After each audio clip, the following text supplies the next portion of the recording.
Class ninth chapter number first की हम exercise कर रहे थे। अभी तक हम 5 क्वेश्चंस कर चुके हैं। सिक्स्थ क्वेश्चन से स्टार्ट होता है हमारे पास में। यहाँ पे क्या कहता है, give 2 reasons to justify your answer. हमें हर एक के जस्टिफाई करने के लिए अपने आंसर के रीजंस देने।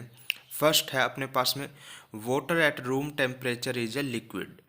वाटर जो है रूम टेम्परेचर पे क्या रहेगा, लिक्विड रहेगा। तो देखो ये क्यों है ऐसा, क्योंकि the transition in the state of matter of water occurs at 0 degree Celsius and 100 degree Celsius. देखो जो वाटर है मेरे पास में H2O की फॉर्म में, ठीक है, एट रूम टेम्परेचर ये किसके अंदर में है, लिक्विड के अंदर में है। ठीक है, ये या तो अपनी स्टेट चेंज करेगा किसके अंदर में, सॉलिड के अंदर में, ठीक है, या अपनी स्टेट चेंज करेगा किसके अंदर में, वेपर्स के अंदर में। और दोनों ही सिनारियो कितने टेम्परेचर पे होगा, एक तो होगा 0 डिग्री सेल्सियस के ऊपर स्टार्ट होगा और एक कहाँ पे होगा, 100 डिग्री सेल्सियस के ऊपर। और दोनों के दोनों टेम्परेचर ये रूम टेम्परेचर नहीं होते हैं। ठीक है, रूम टेम्परेचर कितना होता है अपने पास में, नॉर्मली 20 से 25 डिग्री सेल्सियस। तो इसलिए ये दोनों स्टेट पॉसिबल नहीं है। तो वो क्या रहता है अपने, ऐसा लिक्विड रहता है रूम टेम्परेचर पे। ठीक है, at room temperature water flows. अच्छा, रूम टेम्परेचर पानी क्या करेगा, फ्लो करेगा, बहेगा। और ये प्रॉपर्टी किसकी होती है, लिक्विड की होती है। ये भी सेकंड प्रॉपर्टी किसकी है मेरे पास में, लिक्विड की। ठीक है, सेकंड, एन आयरन अलमीरा is solid at room temperature. एक आयरन अलमीरा है वो सॉलिड रहेगी कहाँ पे, रूम टेम्परेचर। सेम जैसा इसके अंदर में रीजन था वही। देखो रूम टेम्परेचर कितना होगा, 20 से 25 डिग्री सेल्सियस। और एक आयरन अलमीरा को पिघलने के लिए, ठीक है, मेल्टिंग पॉइंट या उसका बॉइलिंग पॉइंट बहुत हाई होता है। कितना होता है, लगभग 1538 डिग्री सेल्सियस से लेकर 2862 डिग्री सेल्सियस दोनों।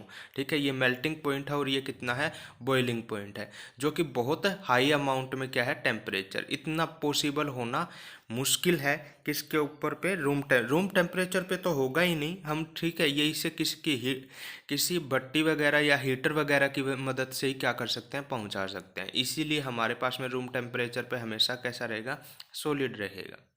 Next, seventh question, Why is ice at 273 Kelvin more effective in cooling than water at the same temperature? क्या कहता है क्वेश्चन कि बर्फ जो है 273 केल्विन पर ज़्यादा इफेक्टिव क्यों होती है comparison to water at a same temperature, ठंडा करने में। तो देखो इसका सिंपल आंसर है, जो आइस होगी, ठीक है, वो किसके कंपैरिजन में, वाटर के कंपैरिजन में इस टेम्परेचर पे ज़्यादा अपने सराउंडिंग के ज़्यादा लेटेंट हीट को क्या करेगी, ऑब्जर्व करेगी। इसलिए आइस ज़्यादा क्या प्रोवाइड करती है, कूलिंग प्रोवाइड करवाती है। ठीक है, next, what produce more severe burns, boiling water और स्टीम। पूछता है एट्थ क्वेश्चन कि कौन सी चीज़ ज़्यादा जलन पैदा करेगी। ठीक है, किससे हम ज़्यादा जल सकते हैं। या हमारे पास में दो ऑप्शन है, गर्म पानी या फिर भाप। तो याद रखिएगा हमेशा स्टीम जो भाप होती है वो ज़्यादा क्या करती है, जलाती है चीज़ों को। सुनो कैसे इसका, देखो जब हमारे पास में मान लो कोई लिक्विड है, ठीक है, यहाँ पे कोई लिक्विड है और इसको मैं हीट करना स्टार्ट करूँ तो ये किसके फॉर्म में जाना स्टार्ट करेगा, वेपर्स की फॉर्म में स्टार्ट करेगा। ठीक है, तो जब ये मेरे पास में मैंने इसको हीट करना स्टार्ट किया और वेपर्स में बदलना स्टार्ट हुआ, तो जो एनर्जी इसने ऑब्जर्व की है, ठीक है, जो एनर्जी इसने ऑब्जर्व की है, बाद में ये जब वेपर्स बनना स्टार्ट होता है तो बहुत एक्सेस अमाउंट में हीट एनर्जी को क्या करता है, ये रिलीज करता है। ठीक है, तो ये कौन सा प्रोसेस हो जाता है, एक्जोथर्मिक। एक्जोथर्मिक मतलब जो हीट एनर्जी को क्या करे, रिलीज करे, बाहर की तरफ में छोड़े। ठीक है, इसलिए कौन सा ज़्यादा जलाएगा, भाप ज़्यादा जलाएगी। नेक्स्ट है अपने पास में नाइन्थ क्वेश्चन के अंदर में हमें एक टेबल दे रखी है जिसके अंदर में नाम है ABCDEF, 6 नाम है ये। ठीक है, हमें इन सभी का नेमिंग करना है। तो देखो क्या कहता है, सबसे पहले हमारे पास में देखो सॉलिड से ए नाम है, सॉलिड से जो ये ए है, एरो दे रखी है, लिक्विड के अंदर में जो चेंज हो जाए, ये मैंने आपको पहले भी करवा रखा है। सॉलिड से जो लिक्विड के अंदर में चेंज हो जाता है उसको हम क्या नाम देते हैं, फ्यूजन। क्या नाम देते हैं उस प्रोसेस को, फ्यूजन, जब सॉलिड से लिक्विड के अंदर में चेंज हो जाए। इसी प्रकार देखो लिक्विड से किसके अंदर में चेंज हो जाए, गैस के अंदर में। तो गैस के अंदर में मतलब क्या, वेपर्स। ठीक है, वेपराइजेशन, इसको हम क्या नाम देते हैं? वेपराइजेशन। ठीक है। सेकंड है अपने पास में गैस से लिक्विड के अंदर में चेंज हो जाए, मतलब किस में, जो वेपर्स हैं वो वापस किसके अंदर में बन जाए? लिक्विड के अंदर में, तो उसको हम प्रोसेस को बुलाते हैं कंडेंसेशन। क्या बुलाते हैं? कंडेंसेशन। और ये मैंने आपको पहले भी करवा रखे हैं चैप्टर के अंदर में।